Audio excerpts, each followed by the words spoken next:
Kia ora team. I'll be putting this reminder on all Kiwi Box videos. I have started a new channel, Big Boys Boxing. The link is in the description below, so make sure you get over, subscribe, check it out.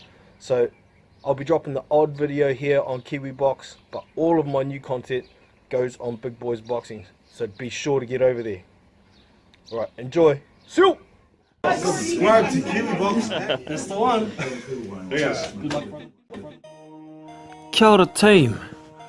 So I've just been reading through this article here. I'll leave it in the description so you can have a read, come to your own conclusions as usual. But Eddie Hearn says Dillian Whyte thinks he is on the same level as Tyson Fury and Deontay Wilder. Pretty much saying that he was asking for the same amount of money that has been offered to Fury and Wilder to fight Joshua. Now, I've seen Dillian Whyte in an IFL interview where Eddie Hearn was present, and it had nothing to do with the amount of money that has been offered. It was about Anthony Joshua getting the lion's share of the percentage in a rematch if he lost against Dillian Whyte.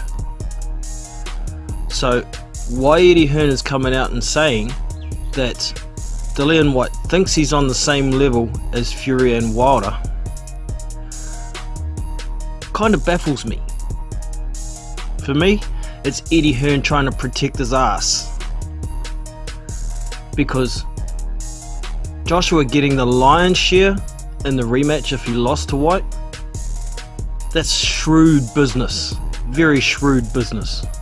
I could understand 50-50 in a rematch if Joshua lost, but you know, Dillian Whyte said, I'll take the deal that you offer me, either with no rematch or with the percentages flipped from the first fight. Now I can understand from Dillian Whyte's point of view as well.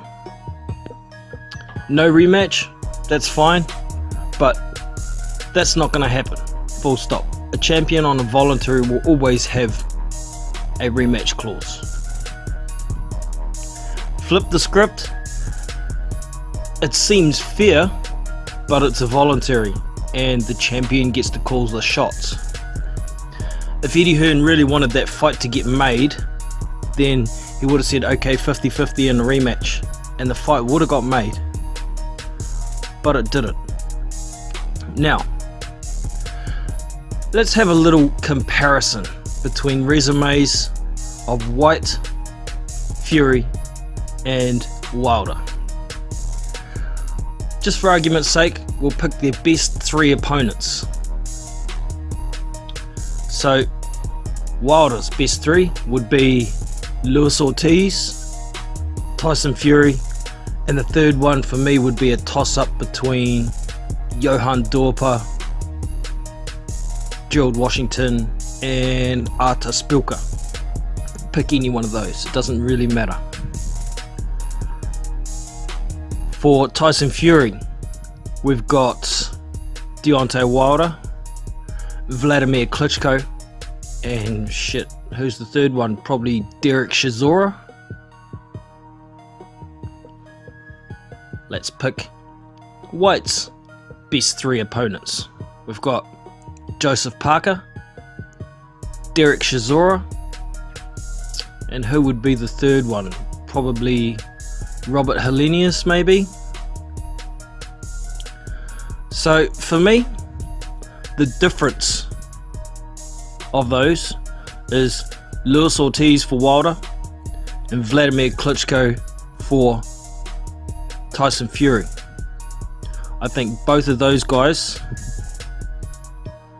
are a little bit better than Joseph Parker being Dillian Whyte's best opponent that he's beaten. However, he has been in the ring with Anthony Joshua, which neither Fury or Wilder has done.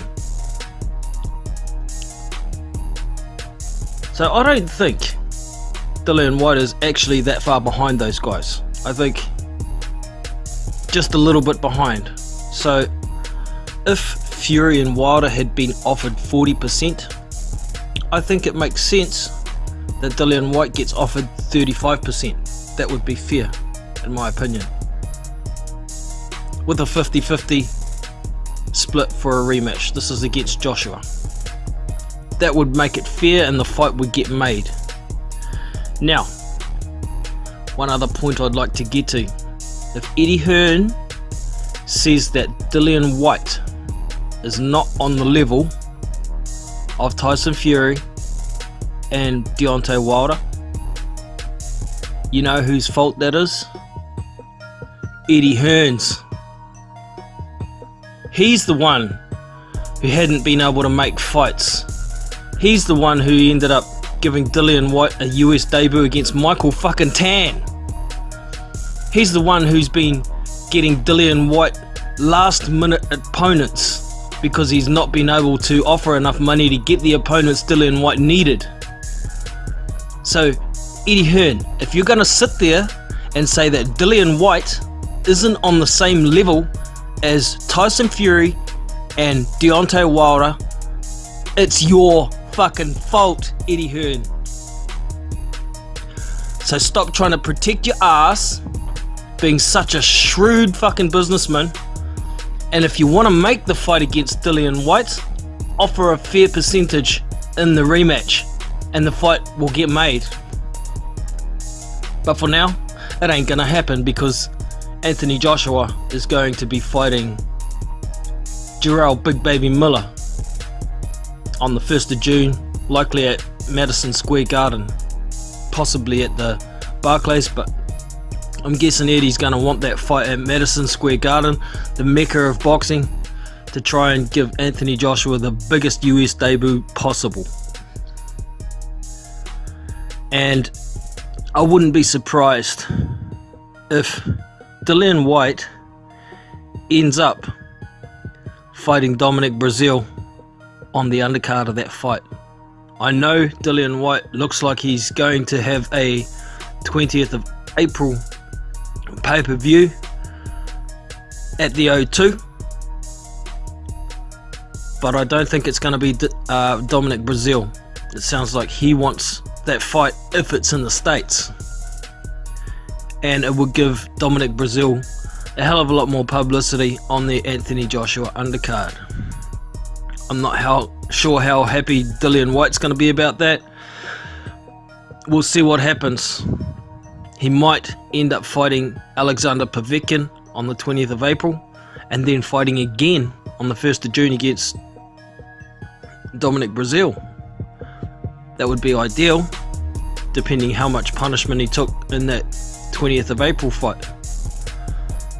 So yeah, have a read through that article. Think about the points that I made about Eddie Hearn and what he said, because Dillian Whyte didn't say at any stage that he wants the same percentage that Deontay Wilder and Tyson Fury were offered. So what the fuck is Eddie Hearn talking about? And like I said, if Dillian Whyte isn't on that level, then who's to blame? Is it Eddie Hearn or is it Dillian Whyte? Let us know in the comment section below. Looking forward to reading some of your comments. Don't forget to give me the thumbs up if you've enjoyed this video. Subscribe to the channel and I'll catch you in the next one. Big Boys Boxing. We out. See you.